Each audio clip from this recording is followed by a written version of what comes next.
తాకట్టులో ఉన్న బంగారాన్ని విడిపించి ఆ రోజు ఆన్లైన్ రేటుకే మేము కొంటాం. Sharma gold company. అందరికీ నమస్కారం. Welcome to Suman TV. నేను మీ రమ్య. నవంబర్ మాసంలో నవంబర్ 15వ తారీఖు వరకు శని వక్రగతి ఉంది. దాని తర్వాత 16వ తారీఖు నుంచి రుజు మార్గంలోకి వెళ్తున్నాడు. దీనివల్ల నవంబర్ మాసంలో 12 రాష్ట్రాల వారికి ఎలాంటి ప్రభావం చూపిస్తుంది, వీరు ఎలాంటి పరిహారాలు చేసుకుంటే వారికి మంచి జరుగుతుంది, ఇవన్నీ తెలియజేయడానికి ఈరోజు మనతో పాటు ఉన్నారు ప్రముఖ జ్యోతిష్య పండితులు, అలాగే లలిత ఉపాసకులు బ్రహ్మశ్రీ నానాజీ పట్నాయక్ గారు. గురుగారిని అడిగి మనకున్న సందేహాలన్నీ నివృత్తి చేసుకుందాం. గురుగారు నమస్కారం. శ్రీమాత్రే నమః. గురుగారు, ఈ శని వక్రగతి వెళ్ళిపోయి రుజు మార్గంలోకి వెళ్తున్నాడు కాబట్టి నవంబర్ మాసంలో తులారాశి వారికి ఎలా ఉండబోతుంది? తులారాశి వారికి కనుక చూసుకుంటే అమ్మా, ఇక్కడ 5వ స్థానంలో శని సంచారం జరుగుతుంది. ఈ 5 శని ఏం చేస్తాడు ఇక్కడ చూసుకున్నట్లయితే మందత్వం అంటే శనికున్నటువంటి కారకత్వాలు మందత్వము అంటారు. ఇది ఆలోచన స్థానంలో తిరుగుతున్నాడు. కాబట్టి ఏంటి ఆలోచన కొంచెం కెరియర్లో ఎక్కడ తప్పు జరుగుతుంది, కెరియర్లో నేను గ్రోత్ అవ్వడానికి ఏంటి కారణం అని గుర్తుపట్టలేకపోతుంటాడు పంచమంలో శని సంచారం జరిగేటప్పుడు. అంటే కెరియర్ ద్వారా వచ్చే లాభం దాన్ని కొంచెం నెగ్లిజెన్సీ చేసి ఏదో వేరే ఎంజాయ్మెంట్స్ ఫ్రెండ్స్ ఇట్లాంటి వాటితో వెళ్ళిపోయి, ఎందుకంటే పంచమం అంటే ఫ్రెండ్స్ ఉంటారు పంచమంలో. పంచమం అంటే ఫ్రెండ్ పార్టీకి వెళ్ళిపోదాం, సర్లే ఇవాళ రుమా కొట్టేద్దాం, ఇట్లాంటివన్నీ చేసుకుంటే ఈ కెరియర్ పార్ట్ని పాడు చేసుకుంటాడు. అది మెయిన్గా చూసుకోవాలి పంచమ శని జరిగేటప్పుడు. కాకపోతే ఇక్కడ కలిగేటువంటి ఫలితాల్లో కొన్ని రీసెర్చెస్ ఫలిస్తాయి. కొంతమంది పిహెచ్డీస్ చేస్తూ ఉంటారు, అటువంటి పిహెచ్డీస్ చక్కగా ఫలిస్తాయి, అందులో ఎటువంటి డౌట్ లేదు. సో ఇట్లాంటివి బాగుంటాయి. బట్ ఇన్సూరెన్సెస్ మూలంగా కలిసి రావడం కానీ, పిహెచ్డీస్ ఫలించడం కానీ, మ్యూచువల్ ఫండ్స్ రావడం కానీ, పూర్వీకుల ఆస్తులు తాతగారు ఆస్తి ఉంటుంది, తాతగారి ఆస్తి వీళ్ళకి కలగడం ఇట్లాంటివి ఉంటాయి. కాకపోతే ఈ టైంలో పంచమంలో శని ఉన్నప్పుడు ఏంటంటే అప్పు లభించడం కష్టమవుతూ ఉంటుంది, అప్పు కోసం విపరీతంగా తిరగాల్సి వస్తూ ఉంటుంది. ఇది ఒక్కటి కొంచెం చూసుకోవాలి.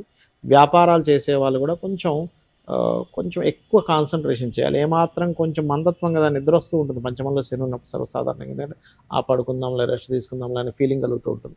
అటువంటివి ఇస్తూ ఉంటుంది. దాని నుంచి బయటపడగలగాలి ఎప్పుడు కూడా పంచమ శని జరిగేటప్పుడు. అలాగే సంతానం మీద, ప్రేమించిన వారి మీద, ఫ్రెండ్స్ మీద తెలియని చిన్న మిస్అండర్స్టాండింగ్స్ కూడా ఇస్తుంటాడు. బట్ వాళ్ళతోనే తిరుగుతుంటారు. అంటే వాళ్ళ వల్ల ఆ కారకత్వాల వల్ల ఇక్కడ ఇబ్బంది అనేటువంటి వస్తూ ఉంటుందని అర్థం చేసుకోవాలి. గురుగారు, మరి కొంతమందికి జాతక చక్రం ఉండదు, మరి అలాంటి వాళ్ళు ఈ శని స్ట్రైట్ గా వెళ్తున్నాడు కదా, సో వీరు ఎలాంటి పరిహారాలు చేసుకోవాలి? ఇక్కడ ఒకటేనమ్మా, జాతక చక్రం లేదు. ఒకటే అర్థం చేసుకోవాలి, మనకి ఎప్పుడైనా సరే పనులన్నీ ఆలస్యం అవుతున్నాయంటే ఎక్కడో సాటర్న్ ప్రభావం ఉందని చెప్తుంది శాస్త్రం. ఎందుకు మందుడు నేను ఎందుకు అంటే ఆయన ఏదో కావాలని మిమ్మల్ని ఏదో పని కట్టుకుని మీ పని లేట్ చేయడం కాదు, మీకు ఒక ఎక్స్పీరియన్స్ వస్తుంది. సో ఎక్స్పీరియన్స్ మీకు రావడం కోసం ఆయన మనకు పాఠం నేర్పిస్తున్నాడు అనే పాజిటివ్ థాట్తో ఉండాలి. First point number 1. రెండవది ఏంటంటే అలా లేట్ అవుతున్నాయి అన్నప్పుడు చాలా సింపుల్గా ఒకటే నేను నేర్చుకోగలుగుతున్నానని పాజిటివ్ థాట్తో ఉంటూ, మీకు దగ్గరలో గోశాల ఏదైనా ఉన్నట్లయితే గోవులకి బెల్లం తినిపించడము. ఇప్పుడు ఎట్లాగో కార్తీక మాసం వస్తుంది కాబట్టి, కార్తీక మాసం నడుస్తుంది కాబట్టి మనము నూనె ఉంటుంది, ఆయిల్, నువ్వుల నూనెని చక్కగా దీపారాధన కోసమని టెంపుల్స్లో ఇవ్వడము, ఇవి గనక చేసినట్లయితే ఖచ్చితంగా బాగుంటుంది. అదేవిధంగా గోవుకి కాస్త బెల్లం వినిపించడంతో పాటు ఓం అనాకలిత సాదృశ్య చుబుక శ్రీ విరాజితాయే నమః. ఈ నామము పర్టికులర్గా ఏంటంటే ఏలినాడు శని నడుస్తున్నా, అర్ధాష్టమ శని నడుస్తున్నా, అష్టమ శని నడుస్తున్నా, శని మహద్దశ నడుస్తూ శని సరైన స్థితిలో లేకపోయినా కూడా ఫలిస్తుంది. గురుగారు, మరి ఈ రుజు మార్గం వల్ల దేశకాల పరిస్థితులు ఎలా ఉన్నాయి? ఒకటేనమ్మా, ఇప్పుడు శని ఒకటని కాదు, మనం క్రోధినామ సంవత్సరం మొదటి నుంచి చెప్తూ వస్తున్నాం. అంతా ఘర్షణలు, గొడవలు, యుద్ధ వైఖరి ఇవన్నీ ఉంటాయి. శని స్ట్రైట్ అయ్యి కుజుడు దృష్టి ఉంది ఫస్ట్ ఇక్కడ. సో ఫస్ట్ మంత్ అంటే ఈ నవంబర్ డిసెంబర్ మాసాలలో కాస్త ఘర్షణలు మళ్ళీ కాస్త ఎక్కువ అవుతూ ఉంటాయి, గుర్తుపెట్టుకోండి, నవంబర్ డిసెంబర్ మాసాల్లో. కాకపోతే శని ఎప్పుడైనా సరే న్యాచురల్ 11th హౌస్లో ఉన్నప్పుడు కొన్ని వ్యాపార సంబంధించిన విషయాల్లో అనేకమైన మార్పులు ఇస్తాడు. అంటే బయట జరిగేటువంటి వ్యాపారాల్లో లాట్ ఆఫ్ అంటే అసలు మనం ఊహించం చేంజెస్ అంటాను చూసారా, ఒక చేంజ్ అయ్యింది అని ఎప్పుడు కుంభంలోకి శని వచ్చిన. అందుకే చూడండి, కుంభంలో శని తిరిగి వచ్చిన ప్రతిసారి కూడా ఒక రెవల్యూషన్ క్రియేట్ చేస్తాడు. మనకి 30 years బ్యాక్ కంప్యూటర్స్ అనేవి మనకి అందుబాటులోకి రావడం స్టార్ట్ అయింది, అక్కడ ఒక రెవల్యూషన్ స్టార్ట్ అయింది. ఇక్కడ నుంచి AI రెవల్యూషన్ స్టార్ట్ అవుద్ది. ఇక్కడ నుంచి ఆ AI రెవల్యూషన్ క్రియేట్ చేస్తాడు శని ఇక్కడ. పర్టికులర్గా మనం శని ఎంటర్ అయ్యేటప్పుడే చెప్పుకున్నాం, 2 సంవత్సరాల క్రితమే చెప్పుకున్నాం, సంథింగ్ బిజినెస్ స్ట్రాటజీలో చాలా మార్పులు రాబోతున్నాయని. సో ఆయన ఒక మార్పునిచ్చే కారకుడు అవుతాడు ఆయన పర్టికులర్గా. సో అక్కడ ఒక మార్పు అనేటువంటిది జరుగుతుంది. ఇక రెండో విషయం ఏంటంటే ఫైనాన్షియల్ గ్రోత్ కూడా చేస్తాడు. అంటే దేశాల్లో కొంచెం ఫైనాన్షియల్ గ్రోత్స్ని కూడా ఇస్తాడు, ఇవ్వడం ఏం కాదు. కాకపోతే ఏంటంటే ఇక్కడ మనం అర్థం చేసుకోవాల్సింది ఈ క్రోధినామ సంవత్సరం అవడం వల్ల కొంచెం ఈ శనికుజులు వీక్షణల వల్ల, ఈ రవికుజుల వీక్షణల వల్ల అనవసరమైన గొడవలు మనం ఆల్రెడీ చూస్తూనే ఉన్నాం. క్రోధినామ సంవత్సరం ప్రారంభంలోనే చెప్పుకున్నాం, ఈ క్రోధము అంటేనే అంత గొడవలు ఉంటుంటాయని. కాస్త ఈ మే మాసం వరకు మాత్రం ఇవి కొంచెం కంటిన్యూ అవుతుంటాయి. బట్ నేను చెప్పేది ఒకటే, ఎవరికైతే ఎక్కువ స్ట్రెస్ ఉందో, ఎందుకంటే గోచారంలో ఏ గ్రహాలు ఎక్కడ సంచరిస్తుంటాయో దాని ప్రభావం ప్రతి జీవరాశి మీద పడుతూ ఉంటుంది. అటువంటప్పుడు వీళ్ళు చేయవలసింది ఏమిటంటే సింపుల్గా ఏం లేదు, నవగ్రహాల దగ్గరికి వెళ్ళి కుజుడు, రవి, శని, రాహుకేతు ఈ 5 గ్రహాల దగ్గర దీపారాధన చేస్తుంటే మీకు ఎటువంటి నెగటివ్ ఎఫెక్ట్ అనేటువంటిది రాదు. అందులో ప్రధానంగా కుజ, శని, రాహుకేతువులకైతే ఆ 4 గ్రహాలకైతే ఖచ్చితంగా చేసుకోవాలి. ఈ పరిహారం మంచిగా పనిచేస్తుంది, ఖచ్చితంగా ఫలిస్తుంది పరిహారము. అయితే ఇక్కడ ఏంటంటే మీరు ఎప్పుడు కూడా ఒక శని భగవానుడి దగ్గరికి వెళ్ళి ఒక చేస్తున్నారు అనుకోండి, నన్ను వదిలేయాలనే భావంతో చేయకూడదు.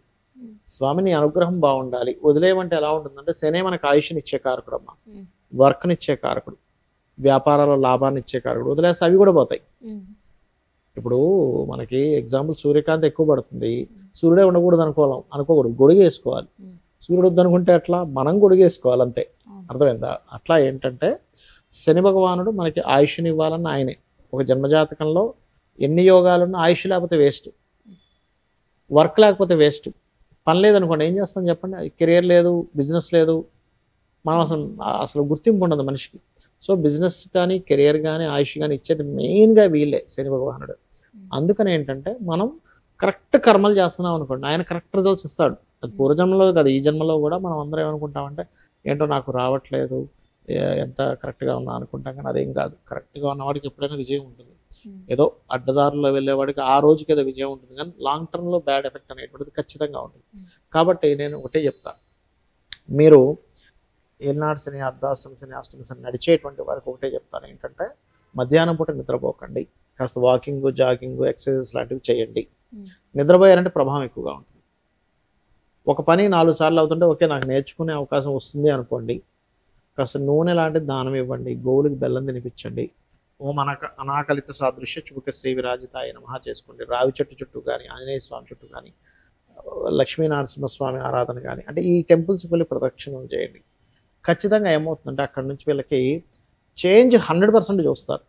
మీరు ఈ నేను చెప్పినవి పాటించక ముందు లైఫ్ స్టైల్కి, నేను చెప్పినవి పాటించిన తర్వాత ఉండే లైఫ్ స్టైల్కి మీరు కళ్ళ కట్టినట్టు చూస్తారు.